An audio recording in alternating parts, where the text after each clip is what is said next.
The forest swallowed her. Branches clawed at her arms like fingers desperate to hold her back. Rain slashed sideways through the trees, icy and relentless, each droplet hitting her skin like needles. Her bare feet thudded against the soaked ground, mud sucking at her soles, twigs slicing open soft flesh. But she didn't stop. She couldn't. Kayla's breath came in short, ragged bursts. Her lungs burned. Her ribs ached. Her torn dress clung to her like a second skin, soaked through. The fabric plastered with blood, sweat, and earth. She tasted metal on her tongue, her own blood, sharp and bitter. Her lip was split, trembling, but not from the cold, from betrayal. She ran harder, deeper into the wild, like the trees could shield her, like the storm could drown out the echo of laughter still ringing in her ears. Ronan's voice, that cruel smirk curling across his lips, his arm raised, pointing at her before the entire pack. This, he had spat. This is the mate the moon goddess chose for me? This weak thing? This mistake? The crowd hadn't gasped. They had laughed. Even her father had looked away. The pain wasn't just physical, it was deeper. An ache in her soul, a break in her spirit, like something sacred inside her had cracked beyond repair. A sob tore from her throat. She stumbled on a root and fell hard, palms scraping against wet moss and sharp gravel. She lay there for a breath, the cold seeping through her bones. The rain beat down harder, relentless. Thunder cracked overhead. Trees shivered with the force of the wind, and still her body glowed, faintly, barely visible, but it was there, a shimmer beneath her skin, like something ancient trying to rise. Her wolf howled inside her, furious, not at the pack, not at Ronan, at her, because she had let them see her cry. She clenched her jaw, forcing it down, burying that power again. She wouldn't lose control, not now, not like this. They'd already taken everything. She wouldn't give them her truth. She pushed herself up, swaying for a moment on her knees, then rose fully. Lightning split the sky, a jagged vein of white-hot fury that lit up the forest. That's when she saw it, the hollow tree, tall, twisted, old enough to remember secrets the earth had long forgotten. Kayla staggered toward it, limbs shaking, every step agony. She ducked beneath its warped bark, folding herself into the hollowed trunk. It wasn't much, but it was dry, sheltered, for now. She pressed her back to the wood and hugged her knees to her chest. The air inside was damp with rot. Moss lined the inner walls like a blanket no one asked for. It smelled of old things, dead things, but it was quiet, almost too quiet. The kind of quiet that felt watched. Her heartbeat thumped against her ribs like a trapped animal. She wasn't alone. She could feel it. Eyes. Somewhere in the dark. Not the kind of eyes that judged. Not the kind that laughed. Predatory. A chill slithered down her spine. Every hair on her body rose. Her wolf stirred again, alert, hackles raised. She pressed a hand to her chest, whispering to herself, "Not now, please, not now." But her skin sparked, just a flicker, just once. Someone, something was out there. Not pack, not human, not prey. It was circling her. She held her breath. A twig snapped. Then, silence. Long, unbearable silence. Until a voice, low, rough, almost broken. "Why are you hiding from yourselves?" Kayla froze. Not from fear, but recognition. That voice didn't belong to anyone in Hopak. It wasn't Ronan. It wasn't the elders. It wasn't a voice she'd heard at any gathering, any hunt, any ceremony.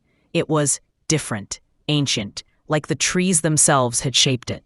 She dared a whisper. "Who's there?" No answer. Her pulse roared in her ears. She peeked through the bark's opening. Nothing. Only rain, only trees, only shadows. She backed further into the trunk, hugging herself tighter, fingers trembling against her bruised skin.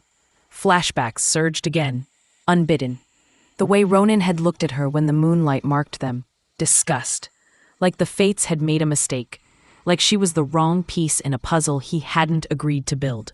And she believed him, because she'd never felt like she belonged. Born to a beta line, half-blood. Powerless. Until last week. Until the awakening. When her body began to shimmer under moonlight. When the ground trembled under her bare feet. When she started dreaming of flames and blood and a man with golden eyes standing alone in the snow. The elders had noticed, Ronan had noticed, and then he's humiliated her, to bury her, to break her before anyone else believed in her glow. Tears leaked down her cheeks, silent, hot. The voice returned, closer this time. That light inside you, it's not a curse. Kayla stiffened, the tree vibrated, and then footsteps, slow, bare, heavy. Her fingers dug into the moss beneath her. Her wolf thrashed against her ribs. Her instincts screamed, run. But her body wouldn't move, not because she was trapped, because some part of her didn't want to. Another flash of lightning tore the sky apart, and for a second, she saw him. A man, tall, drenched, shirt torn open, revealing scars that crisscrossed his chest like ancient runes. His eyes glowed, not gold, not blue, something older, amber with flecks of silver, like stars drowned in fire. He didn't move, neither did she. Rain carved rivulets down his jaw.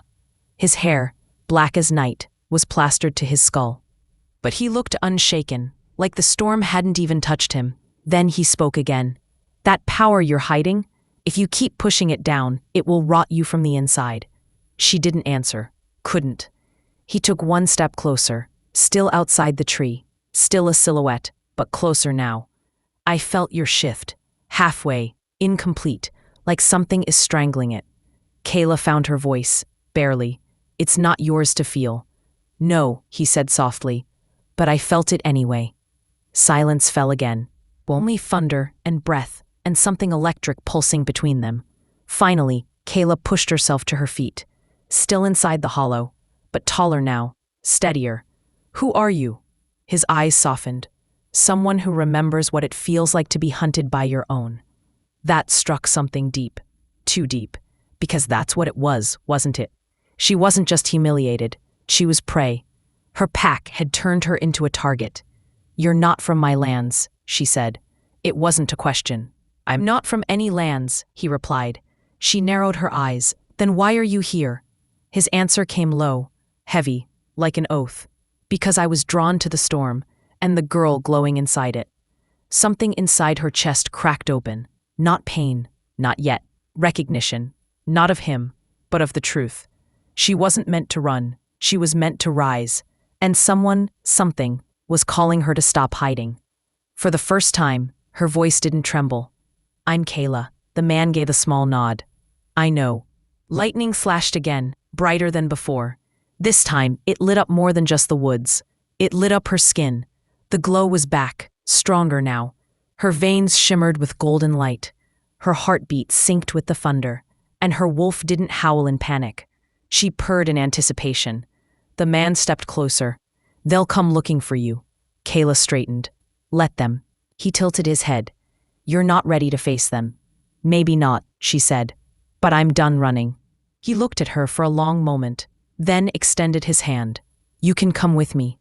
Kayla looked down at it, then at the forest behind him, then at the place she used to call home. And she stepped out of the tree, into the storm, into whatever came next, into herself. Rain pounded through the dying light like 1,000 whispered warnings. Each drop fell heavier than the last, drenching the forest in an eerie hush. Leaves clung to their branches like secrets unwilling to be shaken loose. Shadows lengthened, distorted by wind and lightning, until the trees themselves looked like they were recoiling, bending away from something just out of sight. Kayla didn't trust stillness. Stillness was a lie. Stillness came before the strike. Her breaths came shallow, her ribs tight beneath torn fabric. Mud clung to her ankles like restraints. The storm didn't chill her, but the silence that followed the crash of thunder did. It pressed on her chest like unseen hands, the kind that didn't leave bruises, just invisible weight. She hated that kind the most. Something shifted. Not the wind, not the trees. Her head jerked up. Movement. There. Past the gnarled roots. A blur. A presence. And then she saw him. He wasn't walking. He was emerging, like a memory clawing its way into the now. Tall, broad-shouldered, cloaked in something that looked heavier than the rain. Golden eyes glowing beneath a dark hood. Hair soaked, clinging to skin carved from purpose and pain.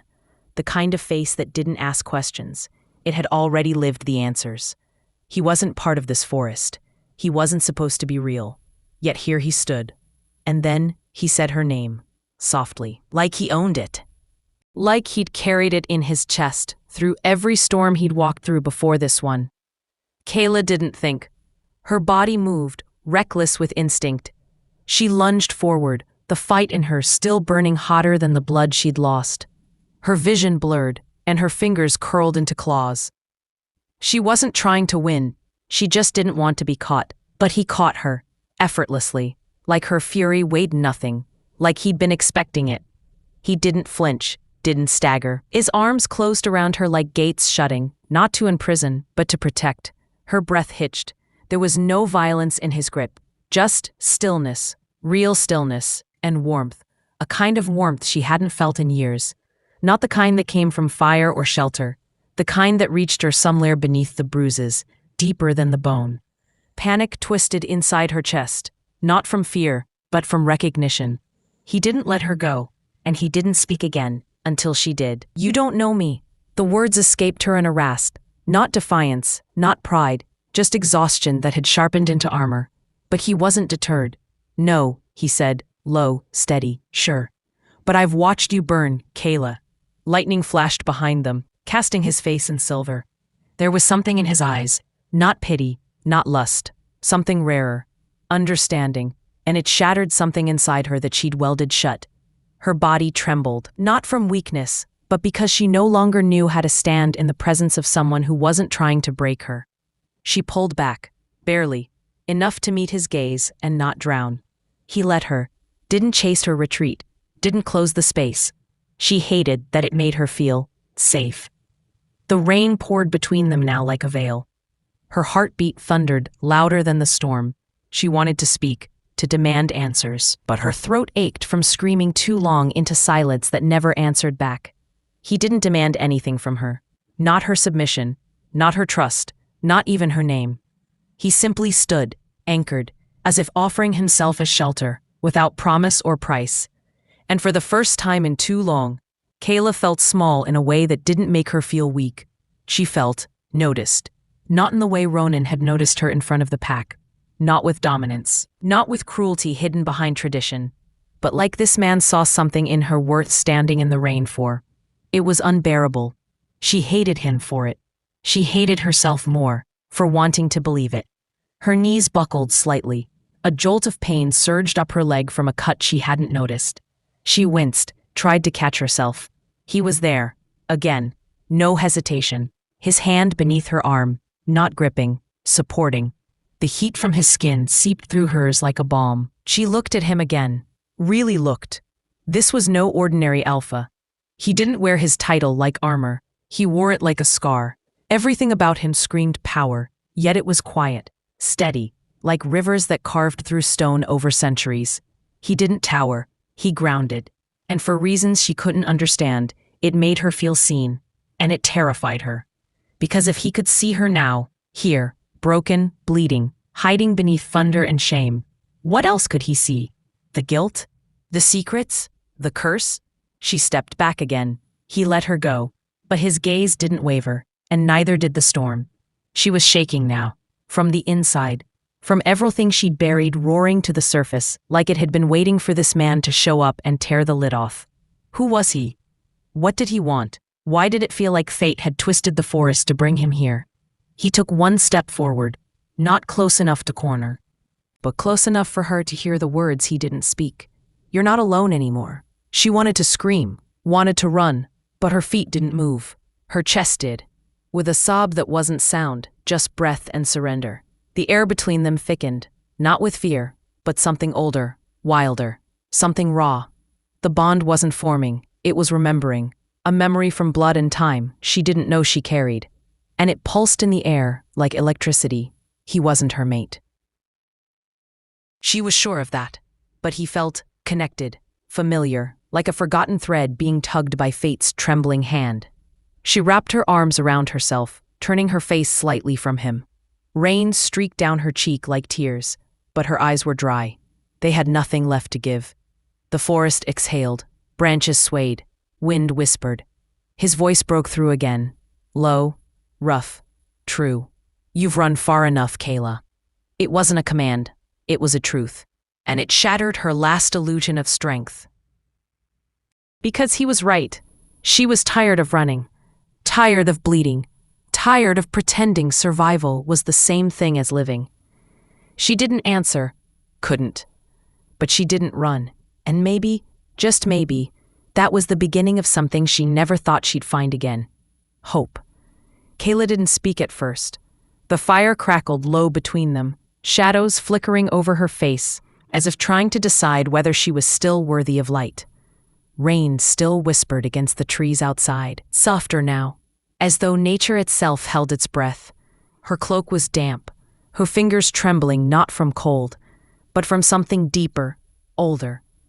The kind of trembling that comes when a soul can't tell if it's still allowed to feel safe.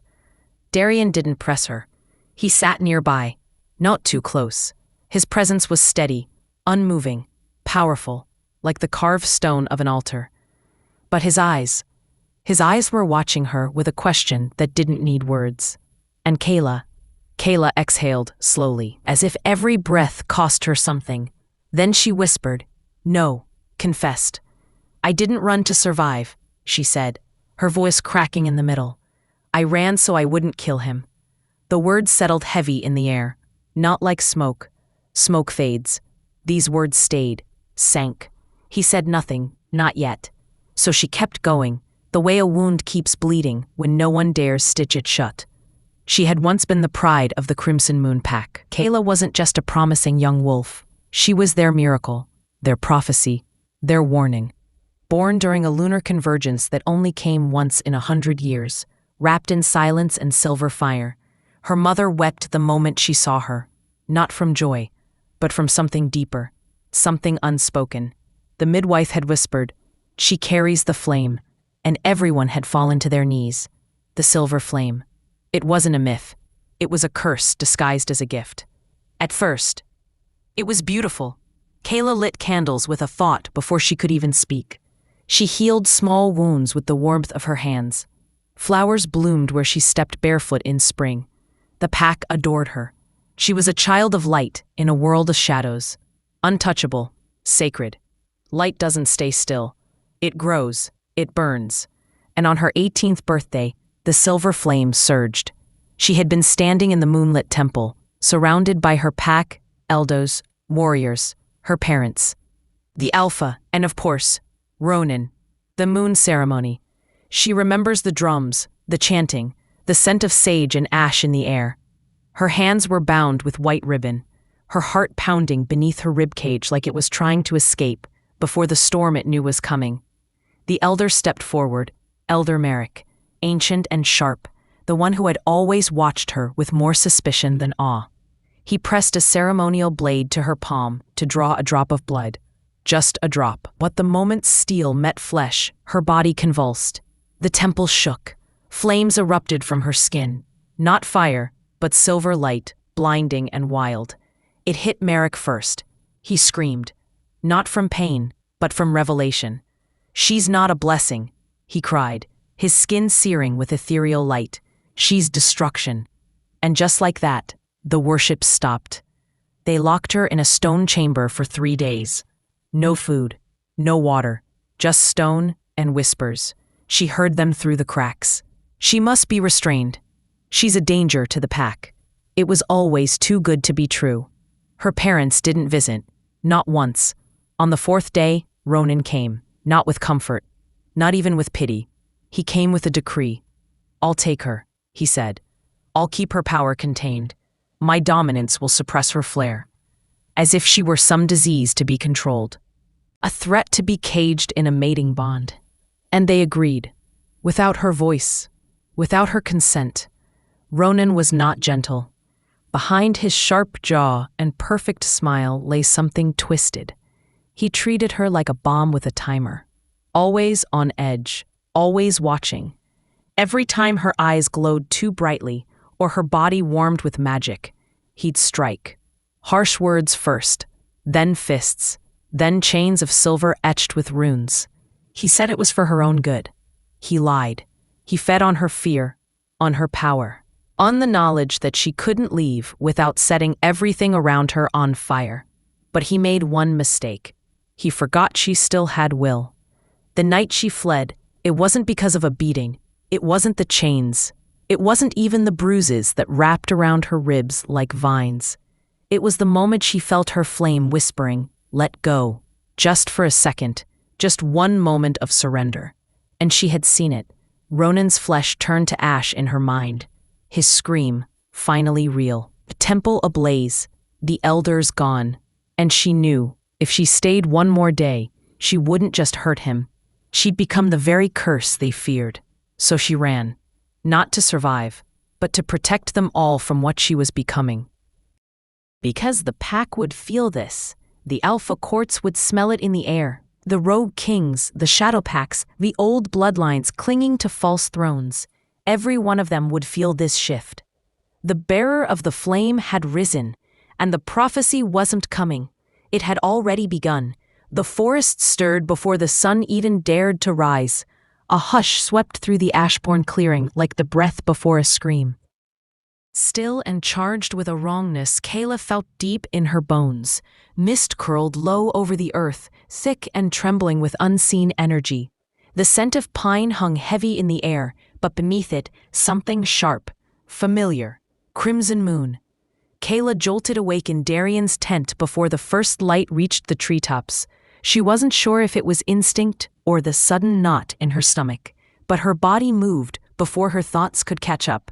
Her breath fogged in the cold, but her skin prickled hot with dread. Outside, the forest groaned, the air shifting in an unnatural hush, as if the woods themselves were holding their breath. And then, an eerie howl ripped through the silence. Not Ashbourne, Crimson Moon. They had come, not with diplomacy, not with regret, but with war in their eyes. Shouts shattered the early dawn. Steel met claw in a bone-deep clang that echoed like thunder through the clearing.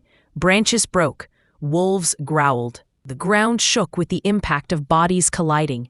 Kayla burst from the tent, barefoot, breath catching in her throat. The sun had not risen, but already the world was bleeding. The warriors of the Crimson Moon Pack stood at the edge of the Ashbourne territory, lined in tight, disciplined formation, their crimson armor glowing faintly in the pale light. And at their center, Ronan, her mate. His eyes met hers across the battlefield, cold, burning, empty. There was no apology in his stance, only ownership. Behind her, Darian stepped forward, flanked by his wolves, taller, broader, not as uniform, but raw with power and resolve. His golden eyes flicked to Kayla, then forward again, never leaving Ronan. No one spoke. The tension was alive, breathing, throbbing in every crack of branch, every whistle of wind through the trees. And then, the Crimson Moon elders stepped forward. Trespass. That was the word they used. Violation. They claimed she belonged to them. A cursed she-wolf who had no right crossing borders. She had not asked for sanctuary, they said. She had not asked to be claimed. She had fled, but Kayla knew what they meant. They did not want her back. They wanted her punished. Silence stretched thin, pulling like an old scar, and then it snapped. A single blade was drawn. One Crimson Moon wolf lunged forward. One Ashbourne defender met him midair. Flesh met fang, bone cracked. And then everything erupted. Screams tore through the trees. Wolves shifted mid-leap, fur bursting from skin as bodies twisted into monstrous forms. The clearing became a frenzy of claw and flame and shadow. Kayla staggered back, choking on smoke, as trees caught fire from the sheer friction of combat. She turned, searching, desperate to make it stop. She didn't want blood. She didn't want war. She just wanted to breathe. But her breath was caught, trapped, under a rising tide of something ancient pulsing inside her chest. Her hands trembled, her heart pounded out of rhythm. Her palms burned, the power stirred. Hungry, feral. No, not now, not again. She tried to shove it down. She screamed against the fire building in her veins, but it heard the chaos. It fed on it, and it rose. The silver flame erupted from her hands in a violent, uncontrolled surge, blazing skyward like a scream made of light. Trees ignited instantly, bark hissing, leaves vaporizing into ash. Warriors leapt aside. The fire didn't care who it touched. It had no allegiance, only hunger. And in the middle of it all, Kayla stood, her arms outstretched, glowing, burning, sobbing from somewhere so deep it didn't have a name. Her skin blistered from the inside. Her power wept out of her. She saw a child, a pup, caught between a fallen tree and a wall of flame, their tiny figure crumpled, crying. And Kayla moved. She didn't think. Her body did what her heart screamed. She sprinted straight into the fire, her own flame parting before her like water, yet scorching every nerve. Her vision blurred, her breath shortened. She scooped the child into her arms and spun around just as the tree collapsed behind her in a burst of sparks. She hit the ground hard, shielding the child, pain ripping through her back. Her palms were raw, blood mixed with soot. Her bones ached, but the child lived. And then he said it. Ronan's voice, sharp and cruel, sliced through the smoke. Monster. That word, again, like chains around her throat, like poison in her veins. Kayla didn't flinch this time. She didn't weep, but something inside her cracked. Her hands trembled as she pushed herself to her knees. Her eyes lifted, not to Ronan, but to Darian. And Darian looked back. He had seen everything. The fire, the pain, the sacrifice. His jaw clenched. His fists trembled at his sides. And for a moment, he hesitated. She saw it. The doubt, the question in his eyes. Was she too dangerous? Too broken? Too much? But then, something deeper surfaced. Not doubt. Resolve. Darian stepped forward, slow and deliberate, the world burning behind him. He stopped between her and Ronan, chest bare, teeth bared. His voice, low and guttural, thundered through the ash-stained clearing. She is not yours. And with that, he shifted. Not in panic, not in rage, but in power. His wolf burst forth, massive and golden. The fur along his spine glowing with some deep, ancient force. The earth trembled beneath his paws. His snarl was not just sound, it was law. Ronan charged. They collided with the force of titans. Fur flew, blood splattered. Air snarls echoed through the burning woods like the clashing of gods. Each blow shook the trees. The other wolves circled, but none dared interfere. This was no longer a fight over territory. This was primal, unforgiving. Darian's jaws found Ronan's shoulder. Ronan's claws dug into Darian's ribs. They rolled through fire and ash and blood, locked in a savage rhythm of fury. Kayla tried to stand. Her legs were shaking, her skin a map of burns, but she wouldn't watch passively. Not anymore. Not when this war had ignited because of her. And yet, something else stirred beneath her feet. The forest moaned, not from the fire, but from something deeper, older. A surge of wind roared through the battlefield, sudden and unnatural. The flames recoiled. The earth cracked, and the glyphs, the ones Kayla had seen in the moonlit wastes, glowed faintly beneath the soil, under the ashes. No one else noticed, but Kayla did. Something ancient was awakening beneath the rage, a force tied to her bloodline, to the flame that chose her. She reached toward it, her fingers trailing ash. The moment her palm touched the soil, her vision split. For an instant, she saw a future, a pack torn apart by fire, a war between bloodlines, a child born of light and darkness. And then it vanished. She gasped, breathless, staring at her burned hands. The power wasn't just rising, it was calling. And the world wasn't ready for it, neither was she. But there was no more hiding now. The battle still raged around her. Darian had driven Ronan back, his fur soaked in blood, but he stood, breathing hard, unbroken. Ronan, panting, glared past him, at her, at the flame that refused to die, at the girl who had stopped cowering. She wasn't the same Kayla anymore, and everyone could see it. Even the elders, standing at the edge, began to whisper. The monster had saved a child. The curse had controlled the flame. Doubt cracked their masks of certainty. And in that silence, the fight ended. Ronan didn't speak again. He simply turned, his wolves gathering behind him, wounded and wary. And they left. Not defeated, but shaken. Darian remained beside her, half-shifted, chest heaving, golden eyes fixed on her face.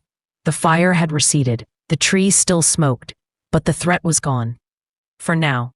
Kayla collapsed to her knees, not from exhaustion, but release. The pain, the power, the truth, it all surged through her, but for the first time, it didn't drown her. It terrified her. She looked around at the scarred clearing, at the blood and ashen embers, and she knew. This was only the beginning. The world had fought back, but so had she. And she wasn't finished yet. The rain had long stopped, but the mountain wind hadn't. It whispered like a ghost across the jagged rocks, brushing cold fingers against Kayla's skin as she sat near the mouth of the cave, knees drawn to her chest, wrapped in nothing but the borrowed warmth of a threadbare blanket and her own silence. Behind her, further into the darkness, Darian knelt beside the small fire he'd coaxed to life, embers pulsing, shadows licking up the stone walls like memories, trying to crawl free. His eyes weren't on the flames, they were on her. Always on her, but he didn't speak. Not yet. He didn't rush the moment like others had done before. He waited, because she needed silence more than words. Her breaths were shallow, caught somewhere between pain and stubbornness. The ache in her hands had dulled to a throb, but every movement reminded her of the earlier chaos, the flash of her own power tearing through the woods, the frightened eyes of wolves she once called kin, the few in their faces as if she'd turned into something monstrous. Darian moved slowly, purposefully. He approached without sound, crouched before her, and unwrapped the bloody bandages he'd placed around her palms just hours ago.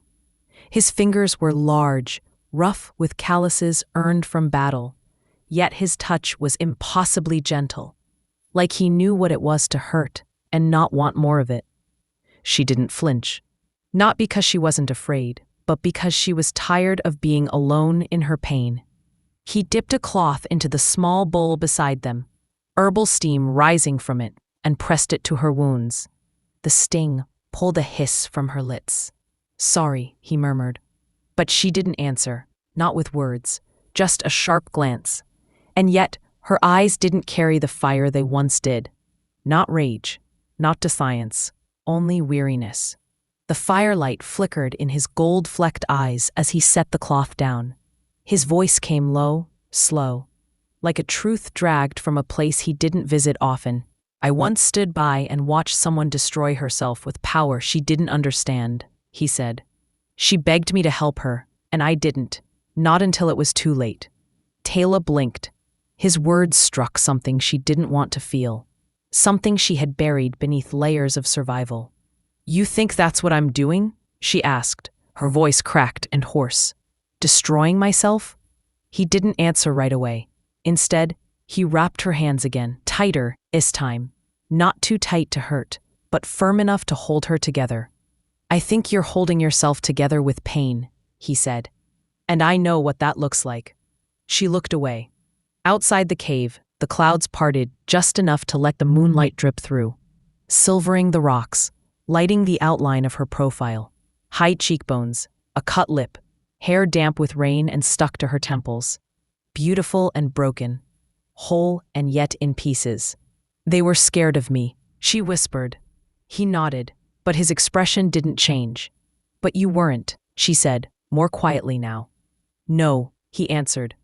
"I saw your choose restraint. I saw the way you trembled after it happened. Not because you were out of control, but because you didn't want to be." Kayla's breath hitched. And just like that, something inside her, something she had locked away since the night of the moon ceremony, quivered loose. She shifted against the wall, pressing her bandaged hands to her chest as if she could hold back the tears threatening to rise. "There was a child," she said, voice barely audible.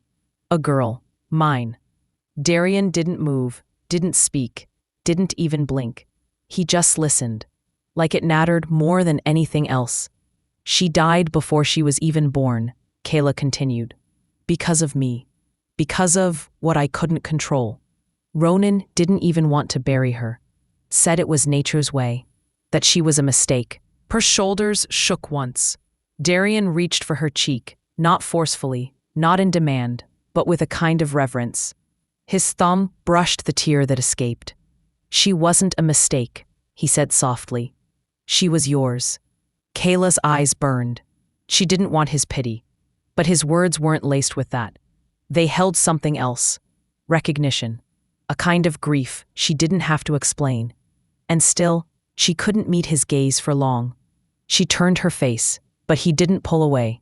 Instead, he leaned in, not for a kiss, not for comfort, but to be close enough that if she needed someone, if she truly needed someone, he would already be there. "I can't do this," she said. "You don't know what I'm capable of."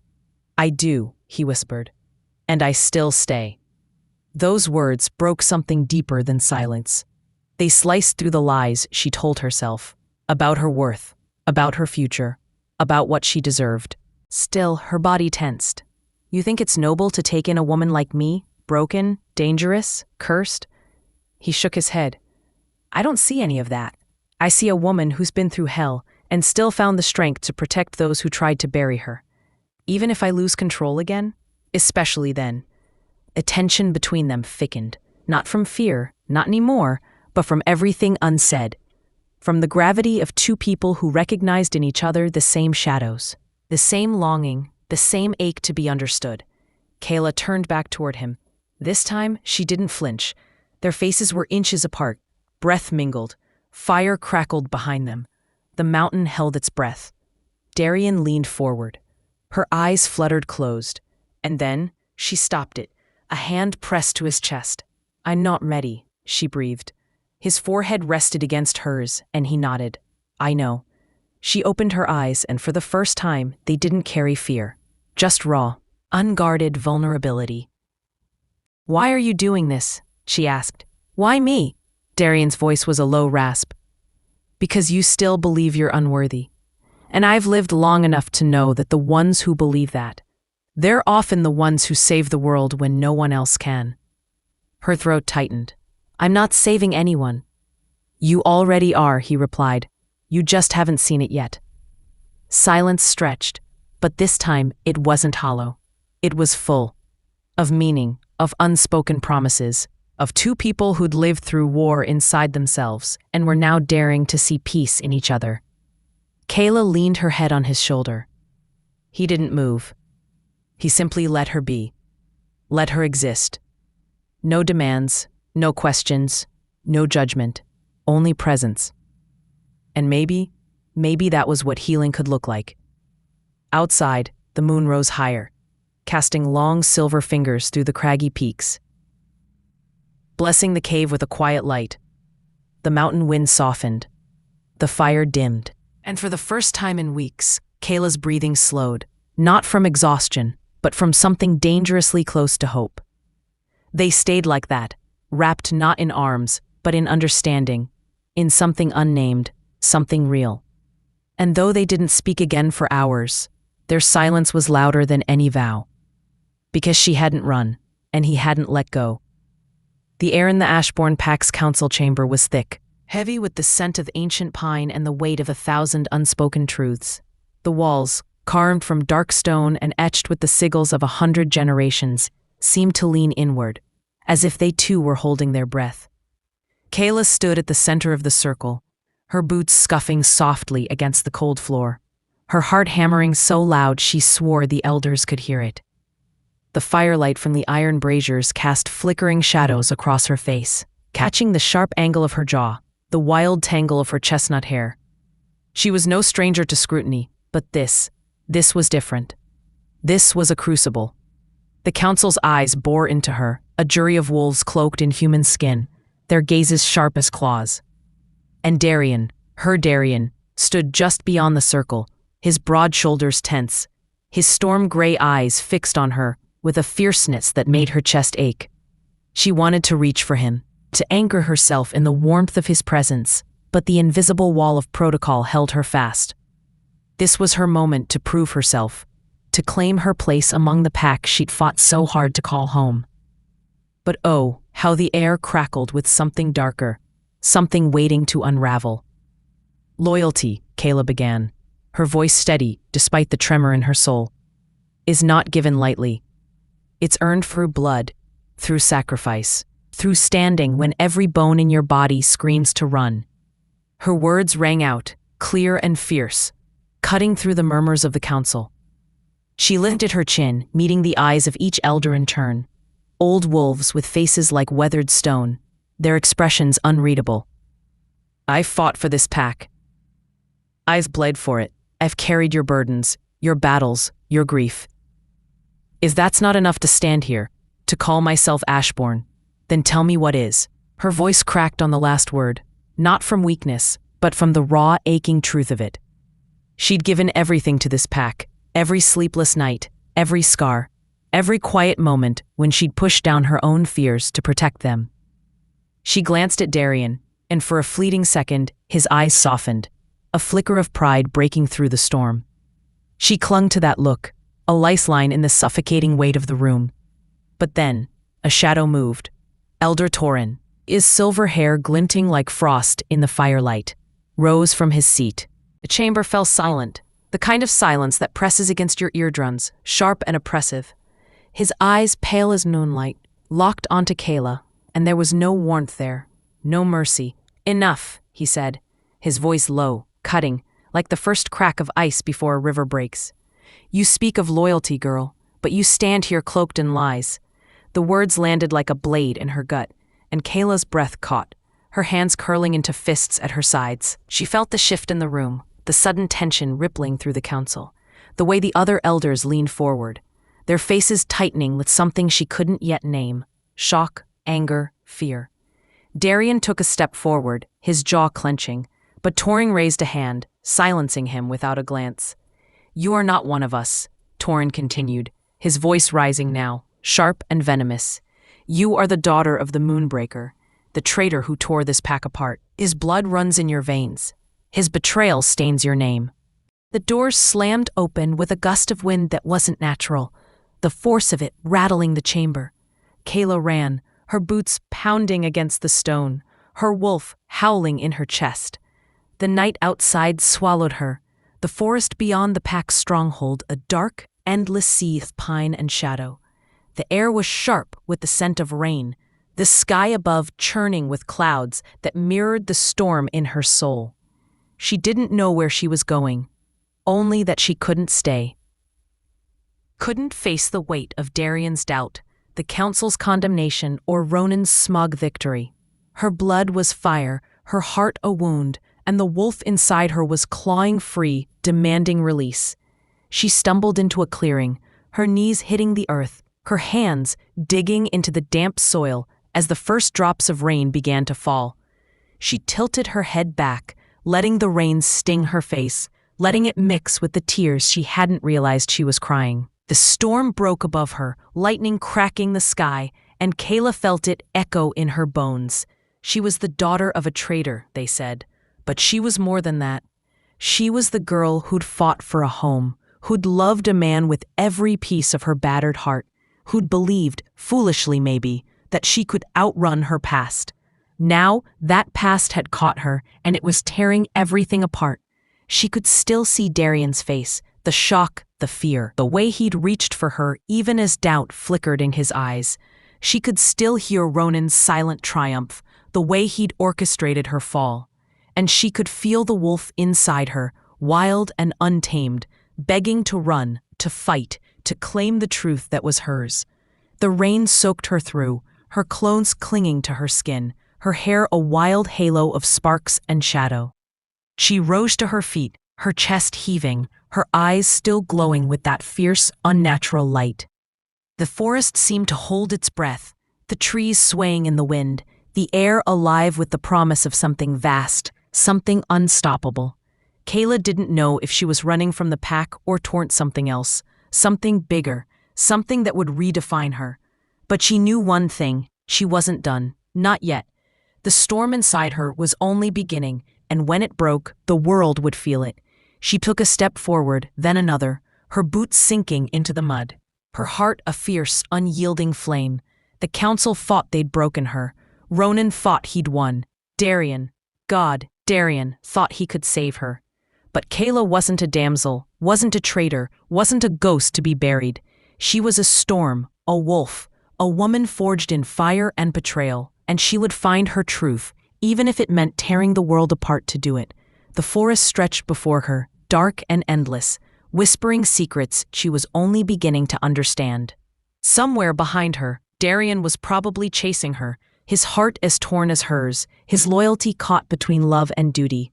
Somewhere, Ronan was watching, plotting, his hunger for power a poison in the pack's veins. And somewhere, deep within her, the blood of the Moonbreaker pulsed, a legacy she didn't yet understand but could no longer deny. The rain fell harder, the lightning closer, and Kayla ran, her wolf breaking free at last, her howl tearing through the night like a promise. This wasn't the end, this was the beginning. The storm raged on, and so did she. The wind howls, carrying the low guttural chants of Ronan's loyalists. They're cloaked in black, their faces hidden behind bone masks, their voices an eerie hum that claws at the edges of Kayla's mind. They think they've trapped her. They think she's the lamb led to slaughter, the corrupt flame Ronan named her. His voice dripping with venom as he raised the ceremonial dagger. The crowd parted when he pointed at her, their eyes glinting with hunger, with certainty. They expected her to crumble, to beg, to bow before their sacred right. But Kayla? She's done begging, done breaking, done being anyone's sacrifice. Her breath catches as she feels it, the spark deep inside her, the one she spent her whole life trying to smother. It's not just anger. It's not just fear. It's something older, something wild, something that's been waiting for this exact moment to claw its way free. Her hands tremble, not from weakness, but from the power surging through her veins, hot and untamed, like a river breaking through a dam.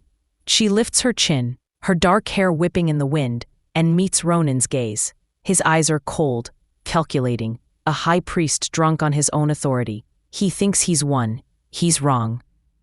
Kayla, he says, his voice smooth as oil, your blood will seal the binding. Your sacrifice will save us all.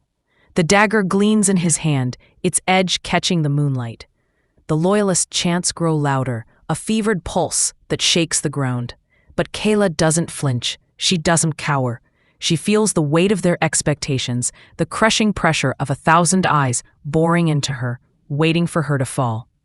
And in that moment, something inside her snaps, not like a twig, but like a bone, sharp and final. No, she says, her voice low but steady, cutting through the chants like a blade. The word hangs in the air, heavy, defiant. The loyalists falter, their voices stuttering. Ronan's smirk freezes. I am not your sacrifice. Her words aren't just a statement, they're a vow, a spark igniting a wildfire. The air crackles, charged with something ancient, something unstoppable. Her heart races, but it's not fear driving it now. It's certainty. It's power. It's the truth she's been running from her whole life. The silver flame erupts. It's not a gentle glow. It's a roar of light, blinding and fierce, bursting from her chest like a star being born. The runes carved into the stones flare to life, their glow matching the fire in her eyes. Kayla's body lifts from the ground, weightless, her hair fanning out like a halo of midnight. The loyalists stagger back, their masks slipping, their chants dissolving into gasps. The earth trembles beneath them, a low growl rising from deep within the ground, as if the planet itself is answering her call. She's not just Kayla anymore. She's a force, a reckoning, a woman who's finally claimed the power she was told to fear. Her eyes burn silver, molten and unyielding, as she hovers above the ritual site.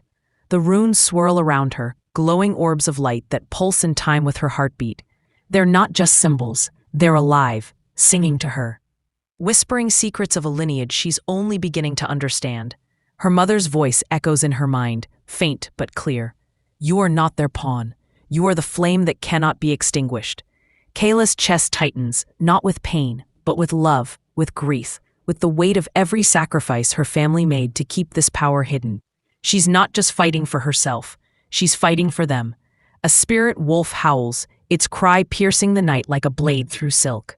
It's not a sound you hear with your ears, it's a sound you feel in your bones, in your soul. The loyalists clutch their heads, some dropping to their knees, overwhelmed by the primal force of it. Kayla sees it then, shimmering in the air before her, a massive wolf, its fur silver as moonlight, its eyes glowing with the same fire that burns in her. It's not just a spirit, it's her strength, her fury, her heart, given form. The wolf throws its head back and howls again, and the ground splits open, a jagged crack racing through the ritual site like a wound tearing apart. From the ashes of that broken earth, something impossible happens. A tree begins to grow, not slowly, not timidly, but with a ferocity that mirrors Kayla's own. Its roots punch through the dirt, twisting and curling like veins, its trunk rising tall and unyielding, its branches stretching toward the crimson moon. Leaves unfurl, silver and shimmering. Catching the light like blades, the loyalists scream, scrambling back, but the tree's roots snare their ankles, holding them in place. This is no ordinary tree. It's a symbol, a defiance, a testament to life rising from ruin. Kayla's power made manifest. Ronan's face twists with rage, his composure shattered. "You dare defy the crimson moon," he roars, raising the dagger higher. "You are nothing, a corrupt flame, a stain on our bloodline." But his words are hollow, drowned out by the pulse of the earth, the howl of the spirit wolf, the crackle of Kayla's fire. She doesn't answer him with words. She doesn't need to. Her power speaks for her. She descends, her feet touching the ground again, but she's not the same. The silver flame wraps around her like armor, its light pulsing in time with her heartbeat. She steps toward Ronan, each movement deliberate, her eyes locked on his. The air between them hums with tension, thick enough to choke on. He swings the dagger, a desperate arc aimed at her heart, but she catches his wrist midair, her grip unyielding. The loyalists gasp, their loyalty wavering, as they see their high priest falter. Kayla's voice is low, deadly calm. "You don't get to decide my fate." With a surge of power, she twists his arm, forcing him to his knees. The dagger clatters to the ground, useless. The runes around her flare brighter, their light searing the air. And the spirit wolf stalks forward, its teeth bared. Ronan's eyes widen, fear creeping into them for the first time. He's spent years wielding power over others, bending them to his will. But now he's the one on his knees, staring up at the woman he underestimated. "You thought you could break me," Kayla says, her voice trembling with the weight of everything she's carried, every loss, every betrayal, every moment she doubted herself. "But I'm not your sacrifice. I'm not your tool. I'm the fire you can't control." The silver flame surges, a wave of light that washes over the ritual site, blinding and fierce. The loyalists cry out, shielding their eyes, but it's not just light. It's judgment. It's truth. It's Kayla's heart laid bare, burning away the lies they've built their power on. The earth shakes again, the tree's roots coiling tighter around the loyalists, pinning them in place. The spirit wolf lunges, not to kill, but to terrify, its jaws snapping inches from Ronan's face. He screams, a sound that's more animal than man, and Kayla feels a flicker of pity, but only a flicker. He made his choices. He built this cage, thinking he could trap her in it. Now he's the one trapped. And then, through the chaos, she hears it, a ragged breath, a familiar heartbeat. Darian. Her chest tightens as she turns, her eyes finding him at the edge of the clearing. He's injured, his shirt torn, blood streaking down his arm, but he's here. His dark eyes meet hers, and even through the pain, there's pride in them. Pride and something deeper, something that makes her heart ache in a way she can't name. He limps forward, his broad shoulders hunched but unyielding, his presence grounding her in a way nothing else can. "Kayla," he says, his voice rough, raw with emotion. "You did it." He doesn't mean the ritual, or Ronan, or the tree. He means her, the woman she's become, the power she's claimed. She wants to run to him, to collapse into his arms, but there's no time, not yet. The fight isn't over. Together, they turn to face Ronan and his loyalists. The high priest is on his knees, his face pale, his hands trembling. The loyalists are scattered, some still trapped by the tree's roots, others fleeing into the shadows. But Kayla and Darian don't let them run. The silver flame surges again, a wave of light that chases the darkness, illuminating every corner of the ritual site. The spirit wolf howls, its cry a call to arms, and the earth responds, the ground shifting to block the loyalists' escape. "Enough," Kayla says, her voice carrying the weight of 1,000 years, of a lineage that refused to be broken. "This ends now." She raises her hands, and the runes obey, spiraling into the air, forming a barrier of light that surrounds Ronan and his followers. It's not just a cage, it's a reckoning. The air hums with power, with justice, with the promise of a new beginning. Darian steps closer, his hand brushing against hers. His touch is warm, steady, a reminder that she's not alone. "We do this together," he says, his voice low but fierce. She nods, her heart swelling with something she's afraid to name. Love, maybe. Trust, definitely. Whatever it is, it's enough.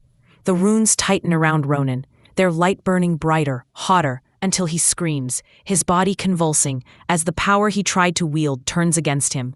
The loyalists cry out, their masks falling away, their faces exposed, ordinary, afraid, human. Kayla doesn't want their blood. She wants their surrender. And one by one, they drop to their knees, their heads bowed, their fight gone. Ronan is the last to fall. His eyes meet Kayla's one final time, and there's no defiance left in them, only defeat. "You'll destroy us all," he whispers, but his voice is weak, broken. Kayla shakes her head, the silver flame softening around her, its light warm now, not searing. "No," she says, "I'll save us." With a final surge of power, she banishes him, not with death, but with something worse. Exile. The runes flare, and a rift opens in the air, a swirling vortex of light and shadow. Ronan screams as it pulls him in, his body dissolving into the void, his loyalists dragged along with him. The rift snaps shut, and the night falls silent. The crimson moon watches, its light dimming as the ritual site grows still. The tree stands tall, its silver leaves shimmering, a monument to what Kayla's done. The spirit wolf pads to her side, its presence a comfort. A reminder of the strength she carries within. Darian's hand finds hers again, his fingers lacing through hers, and she lets herself lean into him, just for a moment. Her body is exhausted, her heart raw, but she's alive, she's whole, she's free. The air smells of earth and ash, of pine and possibility. Kayla looks up at the sky, at the stars peeking through the fading red of the moon. She feels the weight of her power, her past, her future, all settling into her bones. This is who she is, not a sacrifice, not a pawn, but a woman who's claimed her place in the world, a woman who's ready to fight for it. Darian's voice breaks the silence, soft but steady. "What now?" he asks, his eyes searching hers. She doesn't have all the answers, not yet. But she knows one thing. Whatever comes next, they'll face it together. The silver flame flickers in her chest, a quiet promise of the battles still to come, the love still to grow, the life still to live. And under the crimson moon, with the earth still trembling beneath her feet, Kayla smiles. Not a soft smile, not a gentle one, but a fierce, unbreakable grin that says she's just getting started. The moon hung heavy in the sky, a pale, unblinking eye casting silver across the jagged cliffs where Kayla stood. Its light carved shadows into her face, sharpening the angles of her cheekbones, softening the tremble in her lips. The wind howled through the pines below, a restless song that seemed to carry the weight of her question. Will they ever see me as more than a curse? Her voice, though soft, cut through the night, raw and unguarded, like a wound laid bare. The pack stood scattered across the clearing, their silhouettes tense, their breaths misting in the cold. Some eyes glinted with loyalty, others with fear, and a few with something darker, doubt that had festered into defiance. Darian's boots crunched against the frost-kissed earth as he stepped closer to her. His broad shoulders blocked the moonlight for a moment, casting Kayla in shadow. His gaze was steady, unyielding, the kind of look that could anchor a soul or break it. "I do," he said again, his voice low, a rumble that seemed to rise from the earth itself. There was no hesitation, no flicker of uncertainty. But Kayla didn't turn to meet his eyes. She kept her face tilted toward the sky, as if the moon might answer her instead. Her flames, those wild amber tendrils that had once roared like a wildfire, flickered faintly at her fingertips, tamed but restless, mirroring the storm inside her. The air was thick with the scent of pine and damp earth, mingled with the sharp tang of fear from the pack. They were a family once, bound by blood and instinct, but now they stood divided, their unity fraying like a rope stretched too tight. Kayla could feel their stares, each one a weight pressing against her chest. She didn't need to look to know who stood with her and who had already turned away. Her heart ached with it, the kind of ache that felt like a bruise deep in the bones, tender and unyielding. She'd fought for them, bled for them, carried the curse they feared so they wouldn't have to. And yet, here they were, some whispering that she was the monster they'd been warned about in childhood tales. Darian's hand hovered near her arm, close enough for her to feel the warmth of his skin without touching. He didn't dare cross that line, not yet. Not when her flames still danced, however faintly, and her eyes held that distant, haunted look. "Kayla," he said, his voice softer now, almost a plea. "You don't have to prove anything to them, you never did." But she shook her head, a small, sharp movement, and the moonlight caught the sheen of unshed tears in her eyes. "You're wrong," she whispered. "I have to prove it to myself." The clearing was silent now, save for the wind and the faint rustle of shifting feet. The pack was waiting, watching, their breaths held as if the world might crack open beneath them. Kayla's flames pulsed once, brighter, before dimming again. She was holding herself together, but barely. The effort was visible in the tight line of her jaw, the way her fingers curled into fists at her sides. She was fire and flesh, power and pain, and the contradiction of it all was tearing her apart. She wanted to scream, to let the flames roar until they burned away the doubt, the fear, the loneliness. But she didn't. She stood there, tall and unbroken, even as her heart fractured under the weight of their judgment. Darian took another step, close enough now that his breath stirred the loose strands of her hair. He smelled of cedar and smoke, of nights spent running under the same moon that now watched them. His presence was a tether, grounding her when she felt like she might drift away. "You're not a curse," he said, his voice fierce, like he could will her to believe it. "You're the strongest of us. You always have been." His words hung in the air, heavy with truth, but they didn't reach the part of her that was still bleeding. She turned to him then, her eyes searching his face, looking for something, maybe a lie, maybe a promise. "Then why," she asked, her voice breaking, "does it feel like I'm losing everything?" The question landed like a stone in still water, ripples spreading through the pack. Some shifted uneasily, their eyes darting away. Others stepped closer, drawn to her vulnerability, to the rawness of her pain. Kayla didn't see them. She saw only Darian. The way his jaw tightened, the way his hands flexed as if he wanted to pull her into his arms, but didn't know if she'd let him.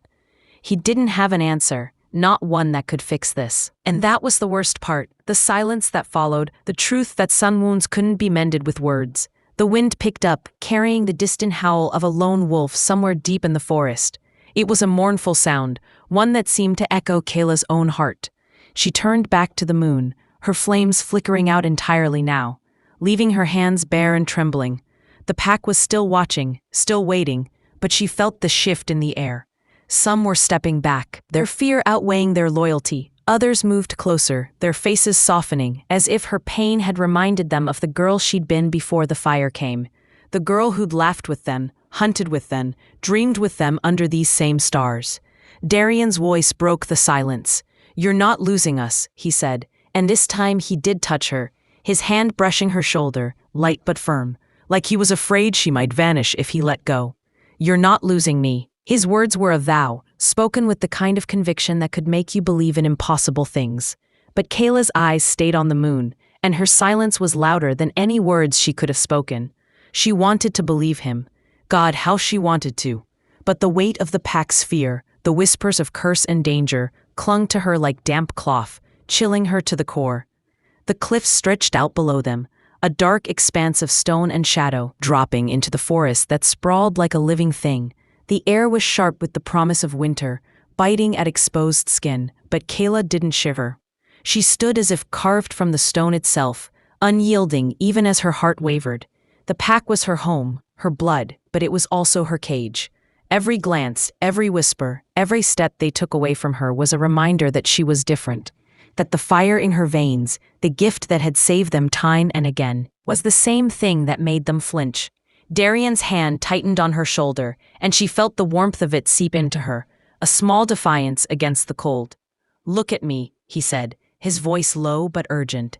She didn't want to. Looking at him meant facing the hope in his eyes, the belief that she was more than what they feared. But she couldn't resist the pull of his voice, the way it wrapped around her like a lifeline. Slowly, she turned, and the moment their eyes met, the world seemed to shrink to just the two of them. His gaze was steady, but there was a storm behind it. Worry, anger, something that looked like love but was too raw, too untested to name. "You don't have to carry this alone," he said. "You never did." His words were a knife, cutting through the walls she'd built to keep the pain at bay. She wanted to lean into him, to let his strength hold her up, but the fear was still there, coiled tight in her chest. What if she let him in, and he saw the truth?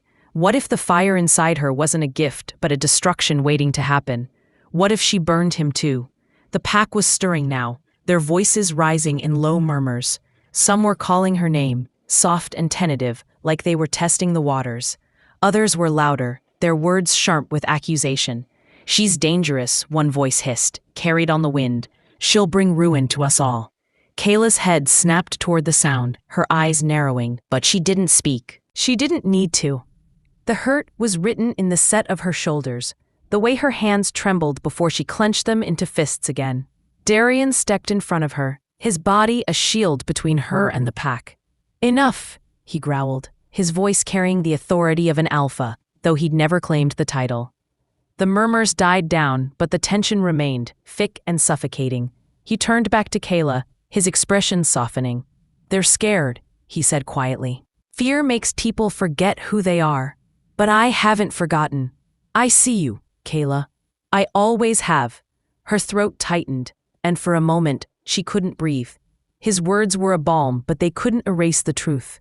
She was fire and flesh, a walking contradiction, and the pack's fear wasn't entirely wrong. She'd felt the power surge through her, wild and untamed, threatening to consume everything in its path. She'd fought to control it, to keep it leashed. But there were moments when it scared her, too. Moments when she wondered if the whispers were right, if she was a curse, a danger, a flame that would burn until there was nothing left. The moon seemed to pulse above them, its light growing brighter, almost accusing. Kayla's eyes flicked back to it, as if it held the answers she couldn't find in Darian's face.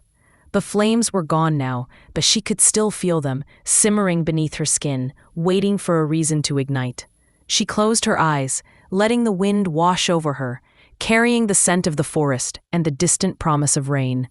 She wanted to run, to shift and let the wolf take over, to lose herself in the wild where no one could judge her. But running wouldn't change anything. It wouldn't silence the whispers or mend the cracks in the pack.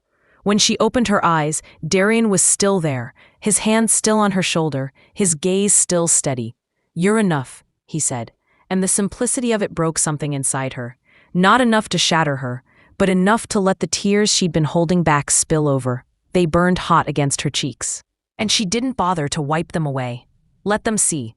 Let them see the girl beneath the fire, the one who was tired of fighting, tired of proving herself, tired of being both savior and outcast.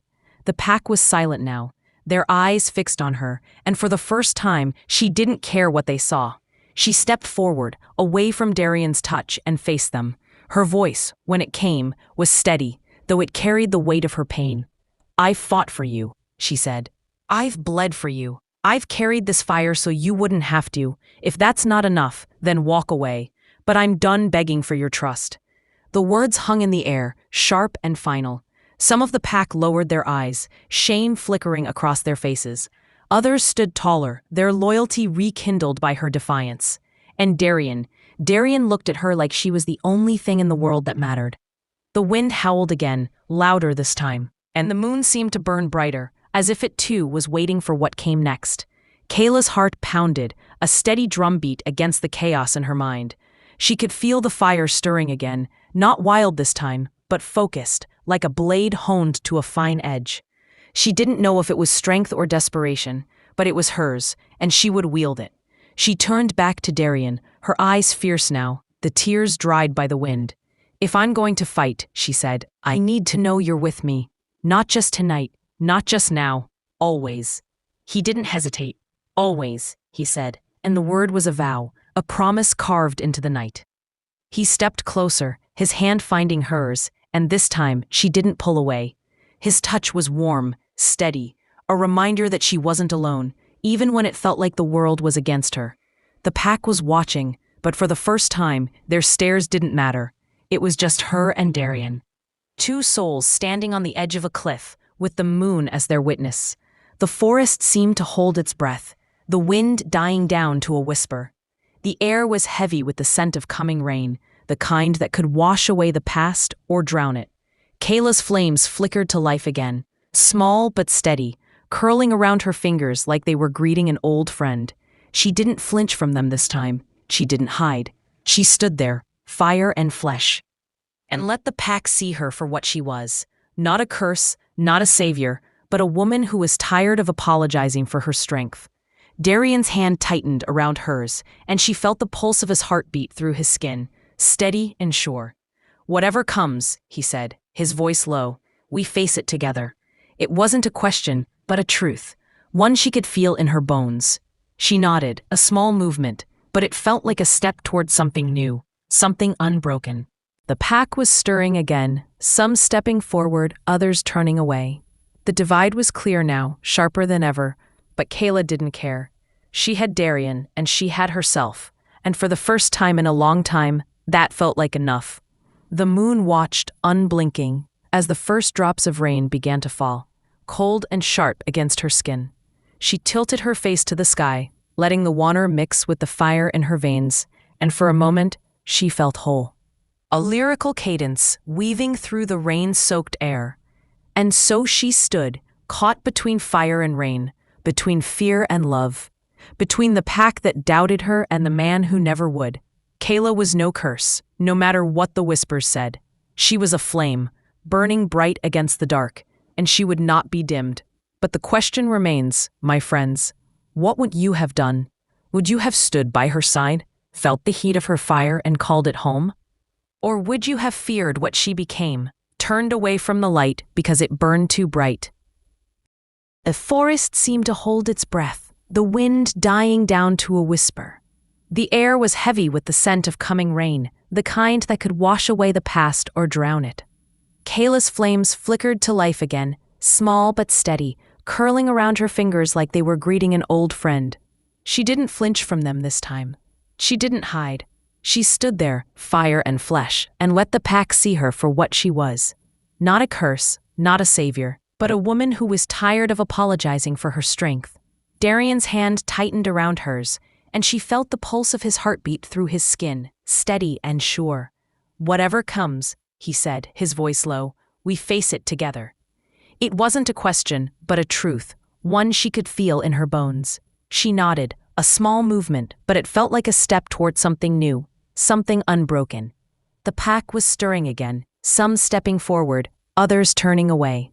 The divide was clear now, sharper than ever, but Kayla didn't care. She had Darian, and she had herself, and for the first time in a long time, that felt like enough. The moon watched, unblinking, as the first drops of rain began to fall, cold and sharp against her skin.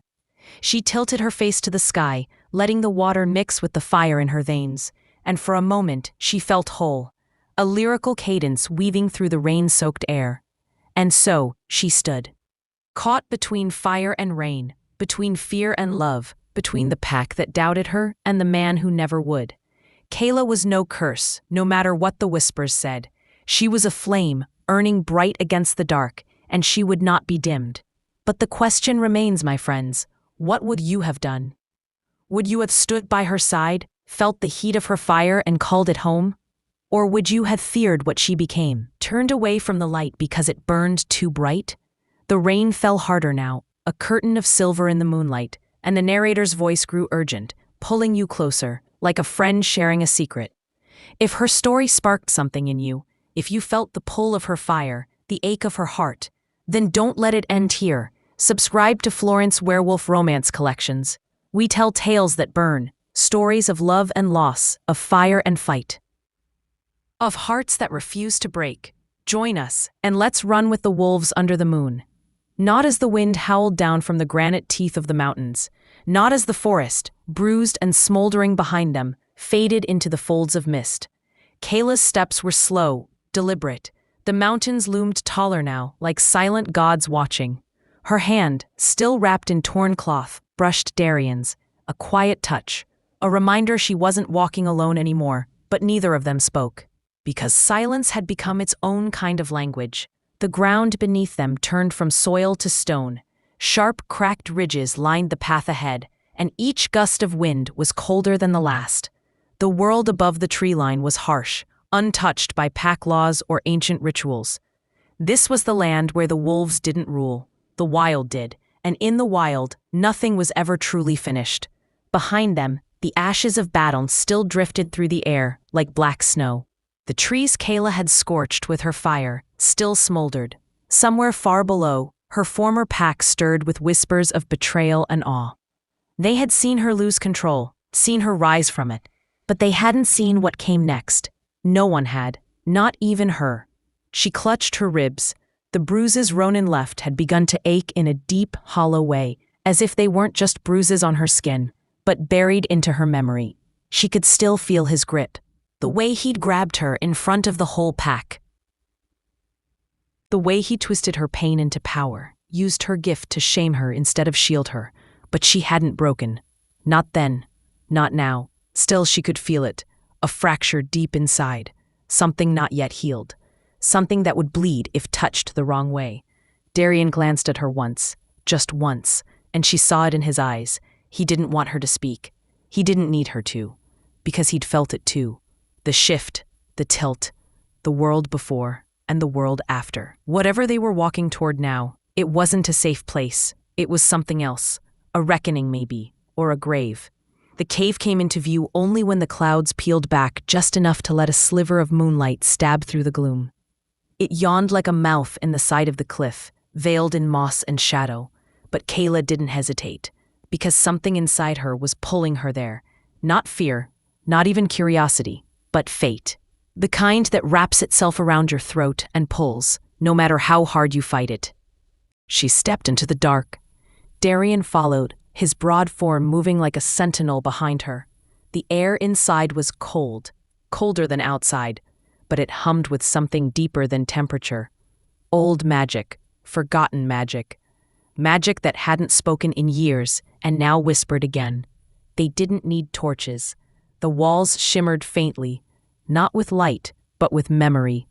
Ancient glyphs slithered across the stone like veins of silver, pulsing softly as Kayla passed. Her flame, muted now, reacted subtly. Her fingers tingled, her pulse slowed. She recognized this place, not with her mind, but with her blood. Generations ago, the Daughters of Fire had hidden here. She didn't know how she knew that. She just did. The same way she knew that something had been waiting for her, watching, measuring her strength, not in power, but in restraint. They walked deeper, and then it happened. Far above them, on the other side of the mountain range, beyond the moon's reach and the forest's memory, another cave cracked open. Not like the one Kayla entered. This one was deeper, lower, swallowed in shadow, and from its belly, a hand emerged. Ink black, long-fingered, clawed like obsidian hooks. The skin shimmered like oil, and every movement made the air shimmer with heat. It didn't grope blindly. No, it reached with purpose, toward the moonlight, toward her. The flame had awakened, but the shadow had stirred too. The whisper came, not as a sound, but as a sensation, like ice against the back of the neck, like breath in your ear when you thought you were alone. She is lit, but not yet tempered. Kayla stopped walking, not because she heard it, but because she felt it. Her chest tightened, the air thickened. Her eyes, still dulled from fatigue, suddenly snapped to gold. She didn't know why, but she knew something had changed. Darian stopped beside her, his jaw clenched. His own eyes glowed faintly in the dark. Without a word, he stepped ahead of her. Instinct, protector. But Kayla's hand caught his wrist. She shook her head once, softly, because whatever was coming, it wasn't meant for him. Not yet. And then, at the far edge of the cave, beyond the ancient symbols and long-dead bones, the earth split. Just a hairline fracture. barely noticeable. But the scent of it reached her. Charcoal, burnt flesh, and something worse, something ancient, something that didn't belong to any realm of wolves or men, something older. Kayla took a slow breath. Her heart beat once, twice, and then everything went still. The cave didn't echo. Even their breathing seemed to hush itself. And in that stillness, a flicker passed behind Kayla's eyes. Not a memory, a vision. A child burning, a crown of bone, a forest of shadows, and a voice. She carries the flame, but she must choose the shadow. Kayla stumbled back, gasping. Darian caught her, but he felt it too now. The choice, the price. He didn't say her name, didn't whisper comforts. Because comfort was a lie here. Only the truth remained. Kayla straightened, her body trembling, but her spine unbroken, her eyes fixed on the dark. Something was waiting in that crack, not to hurt her, not yet, but to test her, to call her into a power that would either forge her into legend or consume her from the inside out, and she knew. This wasn't over. The world thought she had fled. Her pack thought she was running. Even Ronan, bloody, humiliated, burning with loss, would believe she had been claimed by another alpha and vanished into the shadows of exile. But they didn't understand.